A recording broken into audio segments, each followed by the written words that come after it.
मुबारक मस्तूर जब उम्रे से वापस आई तो उसने देखा कि उसके घर का शेराजा बिखर गया है।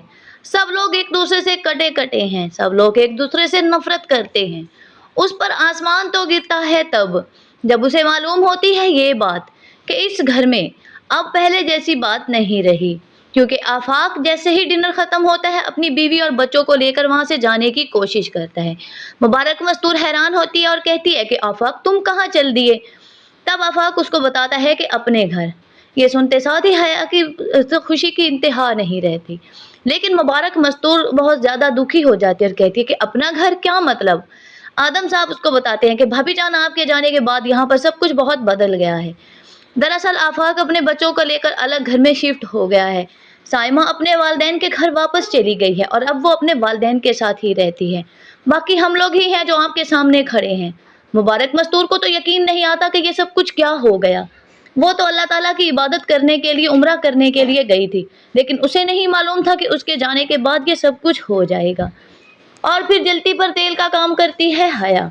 मुबारक मस्तूर जब अपने कमरे में जाती है तो हया भी उसके पीछे पीछे पहुंच जाती है और कहती है कि अम्मी जान, आपके चले जाने के बाद घर का शेराजा बिखर गया। आपके चले जाने के बाद यहाँ पर बहुत बड़ी तब्दीली आई।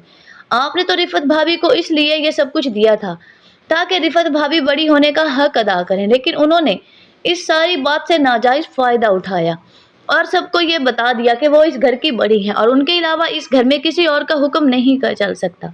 वो अपनी मनमानी करने लगी और फिर यही वक्त आपके सामने है किस तरह सब कुछ बर्बाद हो गया। वो घर जिसको आपने तिनका तिनका करके बनाया था वो किसी के हसद और नफरत के शिकार हो गया। ये सुनते साथ ही मुबारक मस्तूर गुस्से के साथ पहुंच जाती है एक बार फिर से रिफत के कमरे में और उसे जाकर कहती है कि रिफत, हमें तुमसे इस बात की तवक्को नहीं थी। हमें तो ये लग रहा था कि हमारे जाने के बाद भी तुम तमाम मामलात को संभालोगी और हमारी जिंदगी में भी संभालोगी, लेकिन तुमने आज बता दिया कि हमने बहुत गलत फैसला किया तुम पर भरोसा करके।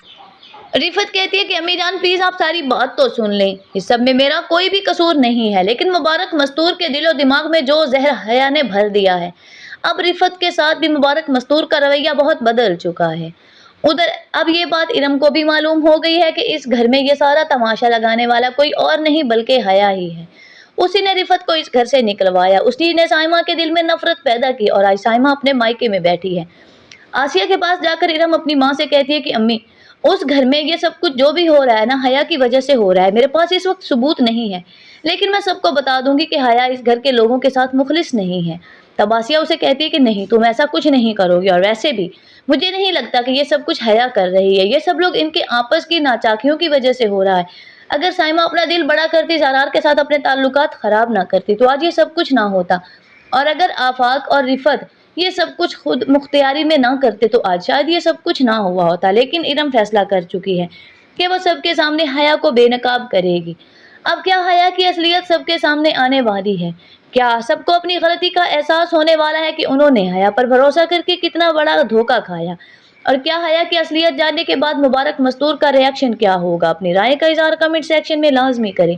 वीडियो पसंद आए तो इसको लाइक करके हमारे चैनल को सब्सक्राइब करना हरगिज़ ना भूलें। अल्लाह हाफिज़।